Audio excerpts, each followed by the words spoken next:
दिल्ली के रोहिणी सेक्टर 32 में खुले मैनहोल ने एक मजदूर की जान ले ली और प्रशासनिक लापरवाही पर गंभीर सवाल खड़े कर दिए। सोमवार शाम करीब 7:30 बजे बिहार के समस्तीपुर के रहने वाले 32 साल के बिरजू कुमार राय अपने दोस्त के साथ झुग्गी की ओर लौट रहा था। रास्ता सुनसान था और इलाके में कई मैनहोल खुले पड़े होने की बात सामने आई।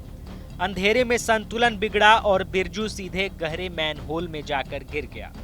उसके साथ चल रहा साथी नशे में था, इसलिए उसे तुरंत घटना का अंदाजा नहीं हुआ। सवाल उठता है कि आखिर इतने खतरनाक मैनहोल खुले क्यों थे और उन्हें समय रहते ढका क्यों नहीं गया था। घटना रोहिणी सेक्टर 32 स्थित महाशक्ति काली मंदिर के पास डीडीए की खाली जमीन पर हुई। बताया गया कि इलाके में कई ऐसे खुले होल मौजूद थे। हाल के समय में दिल्ली और नोएडा से भी इसी तरह की घटनाएं सामने आई हैं। इसके बावजूद सुरक्षा के पुख्ता इंतजाम क्यों नहीं किए गए, यह बड़ा सवाल बन गया है। स्थानीय लोगों ने आरोप लगाया कि प्रशासन को पहले से जानकारी होने के बावजूद जरूरी कदम नहीं उठाए गए। बताया गया कि बिरजू के गिरने के बाद उसका साथी पूरी रात स्थिति समझ ही नहीं पाया क्योंकि वो नशे में था। अगले दिन दोपहर करीब 2:30 बजे उसे घटना याद आई और उसने पुलिस को सूचना दी। सूचना मिलने के बाद रेस्क्यू शुरू हुआ, लेकिन करीब 19 घंटे बाद मैनहोल से सिर्फ शव निकला। लोग पूछ रहे हैं कि अगर मैनहोल खुला नहीं होता तो क्या यह हादसा टल सकता था। कुछ लोगों ने यह भी दावा किया कि जैसे ही प्रशासन को घटना की जानकारी मिली, इलाके के दूसरे मैनहोल तुरंत ढक दिए गए। इससे यह सवाल और गहरा हो गया कि पहले ही यह कदम क्यों नहीं उठाया गया। अगर पहले ही यह कदम उठाया गया होता तो आज बिरजू की जान बच सकती थी। स्थानीय लोगों और चश्मदीदों ने आरोप लगाया कि सूचना मिलने के बाद भी प्रशासन देर से सक्रिय हुआ और 112 पर दोबारा कॉल करने के बाद ही तेजी दिखाई गई। पुलिस को सूचना देने वाले साथी मजदूर ने पूरी घटना बताई, लेकिन बताया गया कि वह भी नशे में था और स्पष्ट जानकारी देने में असमंजस की स्थिति बनी रही। इस पूरी देरी ने हादसे को और गंभीर बना दिया और प्रशासन की तैयारी पर सवाल खड़े कर दिए। फायर ब्रिगेड अधिकारियों से कि आप 7:15 बजे कैसे आ रहे हैं, आपके पास तो 4 बजे इन्फॉर्मेशन होती है। उन्होंने कहा हमारे पास कोई इन्फॉर्मेशन नहीं है, तेजपाल जी आपकी कंप्लेंट है, आपकी कंप्लेंट पर हम आए हैं। सरासर अधिकारी भी कहीं ना कहीं लापरवाही कर रहे हैं। और जो हमारे डीडीए के अधिकारी हैं, जैसा कि हम मैन होल देख रहे हैं कि सारे मैन होल ओपन पड़े थे। अचानक ऐसा हुआ कि कुछ बिल्डोजर लेके आके अधिकारी अपनी नाकामी छुपा रहे हैं। जो मैन होल जो ओपन थे उनको ढका गया। ढका जब जा रहा था, जब तेजपाल जी ने वीडियो बना लिया उनका, और जो कंडीशन थी, जो प्राइवेट टैंकर लाए गए थे उनसे पानी खाली करके उस डेड बॉडी को निकाला गया है। और प्राइवेट एम्बुलेंस, एक और सवाल है कि प्राइवेट एम्बुलेंस को बुलाया प्रशासन ने, प्राइवेट एम्बुलेंस को बुलाया और यहाँ से डेड बॉडी गई है नहीं गई है, यह भी बहुत बड़ा सवाल है क्योंकि यहाँ किसी को बताया नहीं गया कि डेड बॉडी मिली नहीं मिली। डीडी के अधिकारी यहाँ आनन फानन में जेसीबी में बहुत सारे ढक्कन भर के लाए और आनन फानन में लगाने लग रहे थे। लगाते लगाते थोड़ा सा डाउट हुआ कि यहाँ कुछ बड़ा हुआ है। जब पूछा गया बीट ऑफिसर, यहाँ पे सिर्फ उस टाइम पे बीट ऑफिसर थे, पुलिस के छोटे महकमे के स्टाफ थे और प्राइवेट टैंकर वाले थे। जब उनसे पूछा गया कि अभी तक ये इंसिडेंट यहाँ कल हुआ था और आज आपको 4 बजे रिपोर्ट हुई थी, अभी तक डिपार्टमेंट क्यों नहीं आया, तो बताया जाता है कि डिपार्टमेंट अभी आ रहा है। 4 बजे की कॉल पे डिपार्टमेंट 7:30 बजे तक नहीं आया था। फिर मुझे थोड़ा डाउट हुआ तो मैंने 112 पे कॉल की। कॉल करते ही 15 मिनट के बाद यहाँ सारे डिपार्टमेंट आ जाते हैं और जब उनसे पूछा जाता है कि भाई आपको 4 बजे कॉल दी गई थी और अभी तक आप नहीं आए, तो वो बताते हैं सर अभी हमारे पास गई है जब आपकी कॉल हुई है, उससे पहले हमारे पास कुछ नहीं था, यहाँ पे कोई हमारे पास वो नहीं था। उसके बाद सारे ऑफिसर्स आते हैं, सारी तमाम टीम आती है, बॉडी रिकवर की जाती है, ढक्कन लगाया जाता है और काम खत्म कर दिया जाता है। मृतक बिरजू अपने पीछे बूढ़ी मां और 3 बच्चों को छोड़ गया है। परिवार बेहद गरीबी की स्थिति में जी रहा है।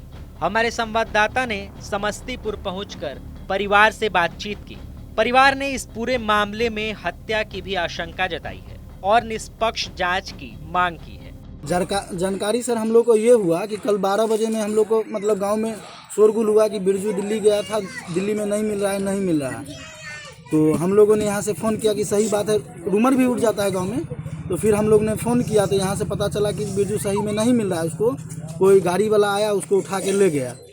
शाम तक हम लोग जितने भी यहाँ के मजदूर थे सबको बारी बारी से फ़ोन करते रहे। शाम में जाके पता चला कि वो 2 लड़का जो साप्ताहिक खर्चा जो मिलता है लेबर सबको वहाँ पे ठेकेदार देते हैं, तो वो पैसा से वो मार्केटिंग करने के लिए गया था। और मार्केटिंग करने के दौरान दोनों ने ड्रिंक किया। एक बिरजू राय जो मृतक हैं और एक सूरज राय भी। सूरज राय नहीं, सूरज का पूरा नाम नहीं, सूरज कुमार हम लोग को पता है। और दोनों लोगों को मतलब अब आपसी विवाद हो या जो भी हो, उनको गटर में धकेल दिया गया है, गिर गया है। ये पूरी जानकारी सर हम लोगों के पास नहीं है। और क्या लग रहा है, धकेल दिया या हत्या का नियत था यहाँ उसका? पर सर हत्या का ही मामला बन रहा है। क्या होना चाहिए उस पर इस पर कार्रवाई? कार्रवाई होनी चाहिए और इस परिवार को इंसाफ मिलना चाहिए। यहाँ पे बिरजू कुमार के 3 छोटे छोटे बच्चे हैं। क्या चाहते हैं?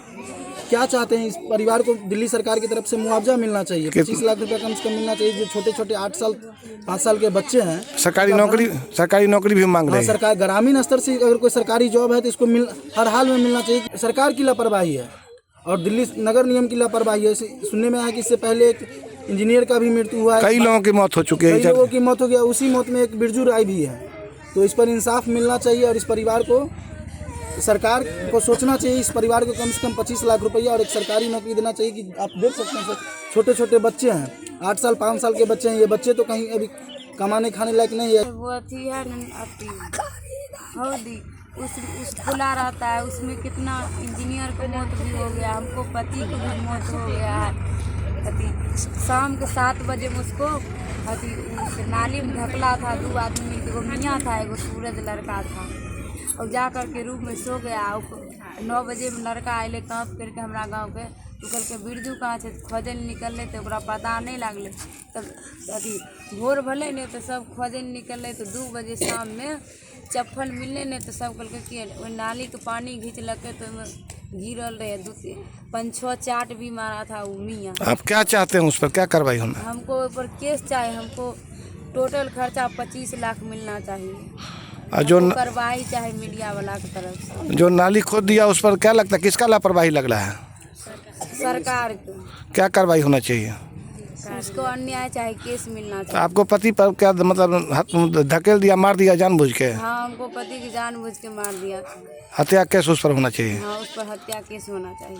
सरकार से क्या, दिल्ली सरकार से क्या मांग करते हैं? हम दिल्ली सरकार से ही मांग करते हैं कि हमको बाल बच्चा सुख चैन से जिए। हमको नौकरी चाहिए, हमको 25 लाख रुपया भी चाहिए। हमको सब पोसने के लिए, हमको ज़मीन भी नहीं है, हमको घर द्वार नहीं है, हमको सास भी है, हमको पापा भी नहीं है, हमको पापा भी कुछ। मृतक आपके कौन थे?